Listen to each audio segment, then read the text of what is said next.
untuk kita semua. Selamat pagi anak-anak. Apa kabar kalian semua?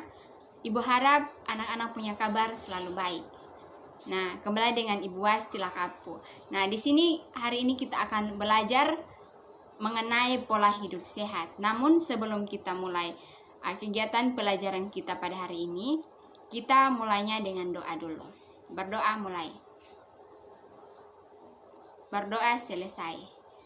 Baik, kita akan masuk dalam materi kita hari ini, yaitu pola hidup sehat. Dalam hal ini, yang namanya kesehatan tentu harus selalu diperhatikan. Banyak orang yang berkata kesehatan itu mahal. Maka untuk menjaga kesehatan diperlukan pola hidup yang sehat. Juga pola hidup sehat tersebut harus diterapkan melalui dari diri sendiri hingga pada lingkungan tempat tinggal. Pengertian pola hidup sehat. Pola hidup sehat adalah gaya hidup yang memperhatikan segala aspek kondisi kesehatan melalui dari makanan, minuman, nutrisi yang dikonsumsi dan perilaku kita sehari-hari. Baik itu dalam sebuah rutinitas olahraga yang tentu akan menjaga kondisi kesehatan dan juga akan menghindarkan dari segala hal yang dapat menjadi penyebab penyakit bagi tubuh kita. Kesehatan adalah dambaan kita semua. Untuk hidup sehat, tentunya akan menjalankan sebuah aktivitas rutin dengan memperhatikan gaya hidup sehat. Kekayaan lahir dan batin tidak akan ada artinya bila kita masih terjebak dalam kondisi atau situasi sakit, baik itu karena virus, penyakit, ataupun karena tingkah laku yang tidak memperhatikan kondisi badan. Pola hidup sehat selalu berhubungan dengan faktor makanan yang menghangatkan serta menjauhi dari pola makanan tidak sehat yang nantinya akan menyebabkan hari-hari kita menjadi suram karena timbul penyakit. Selain dari aspek makanan yang sehat juga bergizi, satu hal yang tidak boleh kita lupakan adalah menjaga kondisi tubuh supaya tetap bugar dan olahraga yang teratur, dan menghindari tubuh kecapean sehingga pikiran kita stres. Dengan selalu memperhatikan pola hidup sehat, semoga kita selalu dalam keadaan sehat, dapat menjalani kehidupan ini dengan penuh makna bersama keluarga atau lingkungan sekitar kita. Tujuan atau manfaat pola hidup sehat. Nah, di sini ada tujuannya. Tujuan atau manfaat dari pola hidup sehat tentunya untuk menjaga kesehatan tubuh supaya tidak mudah sakit. Tetapi menerapkan pola hidup sehat memiliki beberapa tujuan juga. Misalnya untuk mendapatkan kesehatan jasmani dan rohani dapat selalu terjaga dan supaya memiliki kesehatan mental yang stabil sehingga tidak mudah depresi ataupun stres. Adapun langkah-langkah pola hidup sehat. Nah, ada beberapa langkah yang harus diperhatikan dan dijalani untuk mencapai pola hidup sehat. Di antaranya adalah konsumsi makanan, olahraga, istirahat, kualitas adalah udara lingkungan yang sehat, optimis dan pribadi yang kuat. Yang pertama itu mengonsumsi makanan. Nah, konsumsi makanan yang memenuhi standar kesehatan adalah harus bisa memenuhi kebutuhan tubuh. Untuk itu, Anda harus mengetahui tentang makanan yang dibutuhkan oleh tubuh. Nah, yang pertama, makanan sehat. Nah, makanan yang dikategorikan sebagai makanan yang sehat adalah makanan yang mengandung unsur-unsur zat yang dibutuhkan tubuh dan tidak mengandung bibit penyakit atau racun. Namun makanan yang dikategorikan sehat ini sangat berhubungan dengan sikap dan pola makan setiap orang. Jadi, makanan yang mengandung unsur-unsur bergizi harus disertai dengan upaya menjaga kebersihan dan kesehatan orang yang mau memakannya. Yang kedua, minuman sehat. Air minum yang sehat adalah air minum yang cukup mengandung mineral yang dibutuhkan tubuh. Air minum sehat juga berarti air minum yang bebas dari bibit penyakit dan racun. Memilih minuman memang tak lepas dari masalah selera, namun sebaiknya kita tidak melupakan segi kesehatan. Kita perlu mengetahui unsur-unsur apa saja yang terdapat dalam suatu jenis minuman. Nah, apakah minuman itu merupakan minuman yang dibutuhkan tubuh kita atau tidak? Atau apakah minuman itu termasuk minuman yang bersih dan sehat? Berikut ini ada beberapa syarat air yang bersih dan sehat. Nah, yang pertama, harus jernih, tak berwarna, tak berbau, dan tak berasa asin, manis, pahit, atau getir. Nah, atau disebut air yang memenuhi persyaratan fisik. Yang kedua, tidak mengandung zat yang membahayakan kesehatan seperti tembaga, seng, racun, dan alkohol.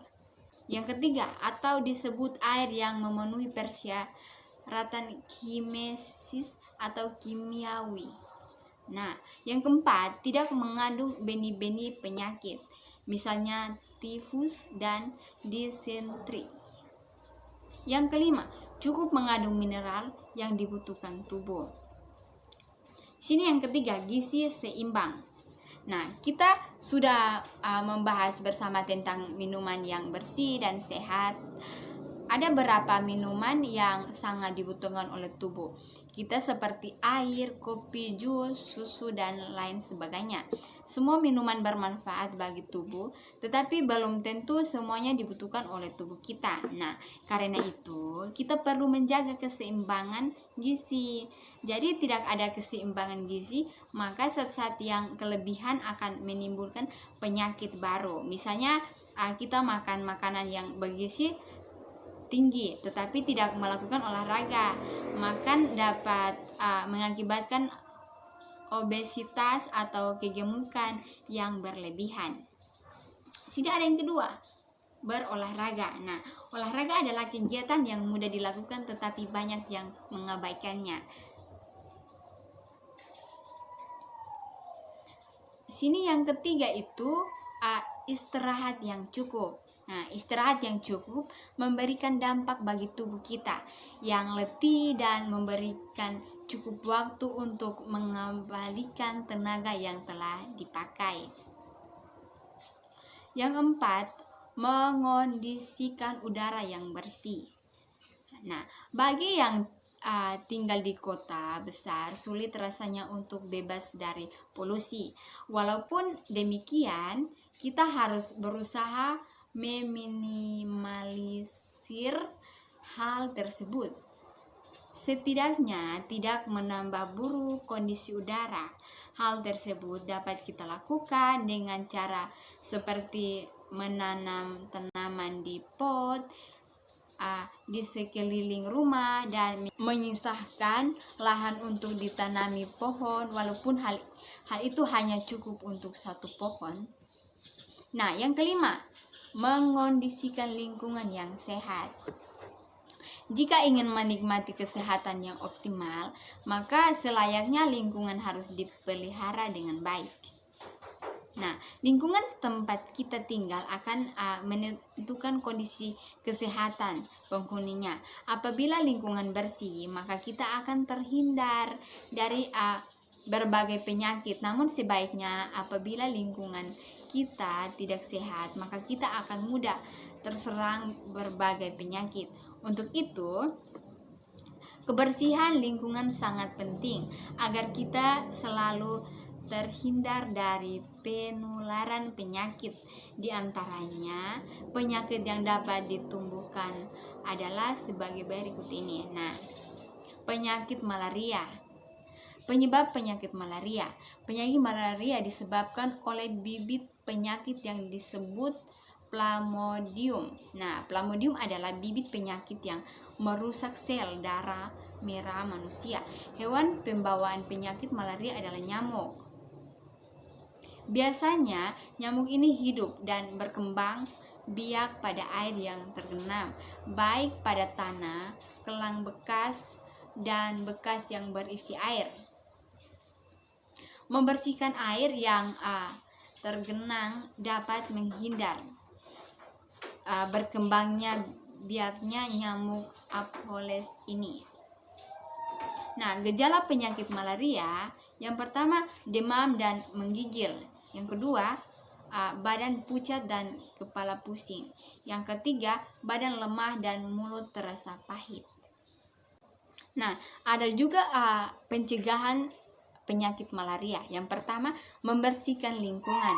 Yang kedua menciptakan genangan air yang menjadi tempat berkembang biaknya nyamuk. Yang ketiga, menghindari gigitan nyamuk. Yang keempat, pengasapan untuk mematikan nyamuk. Penyakit yang kedua itu flu burung. Penyebab penyakit flu burung adalah penyakit yang disebabkan oleh virus yang menyerang burung atau unggas atau ayam. Virus yang menyebabkan flu burung ini dikenal dengan nama virus H5N1. Nah, virus ini tidak hanya dapat menular dari burung ke burung, tetapi ternyata dapat pula menular dari burung ke manusia. Gejala flu burung adalah yang pertama, panas lebih dari 38 derajat Celcius. Yang kedua, batuk. Yang ketiga itu sakit tenggorokan. Yang keempat, keluhan pernafasan. Nah, di sini ada cara pencegahnya, yaitu hindari kontak dengan unggas jenis apapun dengan bulunya, kotoran, dan limbahnya. Yang kedua, tidak memelihara unggas di dekat pemukiman.